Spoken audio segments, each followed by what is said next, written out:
Alors bonjour à vous, peut-on devenir millionnaire en investissant dans des petits villages? C'est ce qu'on va voir tout de suite dans cette vidéo.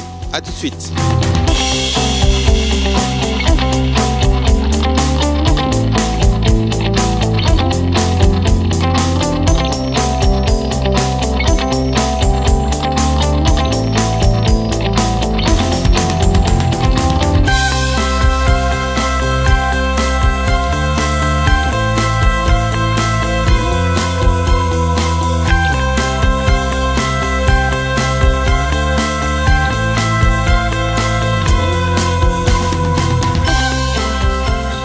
Bienvenue dans cette vidéo. Aujourd'hui, on n'est ni en Islande ni au Canada, on est bien en France, dans le massif du Sancy, donc juste à côté du Mont d'Or. Aujourd'hui, il fait -5, donc je ne vais pas rester très longtemps, on va faire une vidéo très courte. Mais aujourd'hui, on va voir un sujet qui est très intéressant, c'est peut-on devenir millionnaire en investissant dans des petits villages? Alors devenir millionnaire, ça veut dire quoi? Ça veut dire tout simplement qu'on devient rentier, qu'on a suffisamment d'argent pour pouvoir faire ce qu'on aime. Et évidemment, quand on va faire ce qu'on aime, derrière, ça va être une réussite totale. Alors beaucoup d'entre vous veulent devenir rentier, donc millionnaire, et se posent la question de savoir si on peut investir dans n'importe quelle ville en France. Et la bonne nouvelle, c'est que oui, on peut investir n'importe où en France dès le moment où on le fait bien. Qu'est-ce que ça veut dire le faire bien? Ça veut dire qu'on va aller dans des villes suffisamment grandes pour avoir une demande locative et suffisamment petites pour pouvoir être le seul investisseur dans le coin. En tout cas, d'être le plus gros investisseur du coin. Et ça, c'est un gros avantage parce qu'on va tout simplement proposer un nombre de logements limité. On va pouvoir contrôler ça et on ne va pas être en concurrence avec des milliers et des milliers de logements comme c'est le cas dans les grandes villes. Donc il y a toujours un grand débat entre est-ce qu'on investit dans les grandes villes ou dans les plus petites villes ou même carrément dans les villages.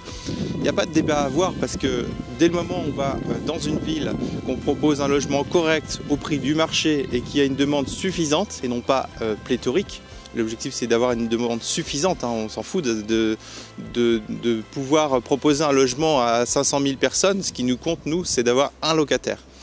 Donc il y a un grand débat entre les grandes villes de province, Paris, la région parisienne, les petites villes de province, donc on va parler d'Angers, de Nantes, etc. Donc Nantes c'est un peu plus une grande ville. On va parler aussi de villes de moins de 5 ou 10 000 habitants, donc là on est un peu plus dans la campagne. Et après, l'objet de cette vidéo c'est d'aller carrément dans la campagne. Alors ici on est au Mont d'Or, hein, donc c'est une petite ville balnéaire. Je ne sais pas exactement combien il y a de personnes, mais l'été il n'y a pas grand monde. Je crois que c'est 10 ou 15 000 personnes, grand maximum. À mon avis c'est même peut-être moins, il faudra que je vérifie. Mais des petites villes comme ça, en fait ici il y a pas mal de choses à acheter parce que c'est du saisonnier. Et par contre l'hiver c'est quasiment impossible de trouver un logement, donc il y a vraiment un grand cycle d'offres et de demandes qui se concentrent en fait à cette période là, c'est-à-dire jusqu'à mi-mars, jusqu'à la fin des vacances scolaires. Et en fait la question c'est est-ce qu'on n'aurait pas intérêt à aller carrément dans des petits villages donc de 500 000 habitants. Et c'est ce que je voulais partager avec vous, c'est que moi à titre personnel j'ai commencé à investir aussi dans des villes plus importantes mais aussi dans des petits villages. Et la chose que j'ai pu me rendre compte, c'est que des fois, avec juste un village de 500 habitants, on met une annonce et comme il n'y a absolument aucune concurrence, dès le moment où on a un logement qui est bien fait, qui est beau, qui est bien rénové, là on se retrouve tout simplement à être le seul à proposer un logement à la location. Et à ce moment-là, évidemment, on est un peu le roi, même si c'est une petite ville, on est le roi dans cette petite ville, parce que le logement va être pris immédiatement. À titre d'exemple, il y a une petite ville qui s'appelle Montillet, qui est pas très loin de Chemillé, donc vous connaissez très certainement pas. Il y a 500 habitants, très exactement, et on est, j'irais, à 30 minutes d'une grande ville et à 45 minutes d'Angers. Donc ça commence à faire pas mal, on est assez éloigné, et pourtant, en fait, on a rénové entièrement un logement, hein, vous le verrez dans les prochaines vidéos. On a rénové entièrement la cuisine, la salle de bain, on en a fait un logement très grand parce que pour ce prix-là, en fait, dans des coins comme ça, il y a beaucoup de surface pour pas cher. Et le fait de tout rénover entièrement faisait que ce logement était particulièrement intéressant pour celui qui voulait habiter là, travailler ici. Et en fait, on s'est aperçu qu'il y avait énormément de gens qui travaillaient à Montillet. Il y avait plus d'entreprises finalement que de logements, on va dire. Et donc on a posté une annonce dans cette petite ville. Donc c'est ma femme qui s'occupe de ça, hein. Moi je poste l'annonce et c'est ma femme qui reçoit les coups de fil. Et on l'a posté, je crois que c'est à 10 h du matin. Et à 2 h de l'après-midi, elle m'appelle, parce qu'on est quand même au même endroit, mais assez éloigné. Elle m'appelle, elle me dit, bah, écoute, c'est bon Étienne, tu peux enlever l'annonce, j'ai 6 visites, et donc j'ai au moins 4 bons dossiers, donc c'est bon, on peut enlever l'annonce. Donc voilà, c'est ce qui se passe aujourd'hui dans les petits villages. Comme il n'y a absolument pas de concurrence, les notables vont préférer les villes de 10 000 habitants. J'ai aucune explication pourquoi c'est comme ça. Mais une chose est sûre, c'est que si vous allez dans ces petites villes, vous pourrez avoir une petite maison pour 20, 30, 40 000 euros. Vous pouvez avoir aussi un immeuble. Alors c'est plus difficile à trouver des immeubles.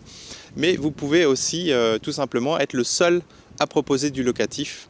Parce que les autres seront proposés, mais forcément pas toujours en très très bon état. Donc la règle la plus importante pour pouvoir investir dans ces petits villages, c'est de faire du beau, du pas trop cher, c'est-à-dire qu'il faut que ça soit en cohérence avec le marché local et surtout faire quelque chose de moderne.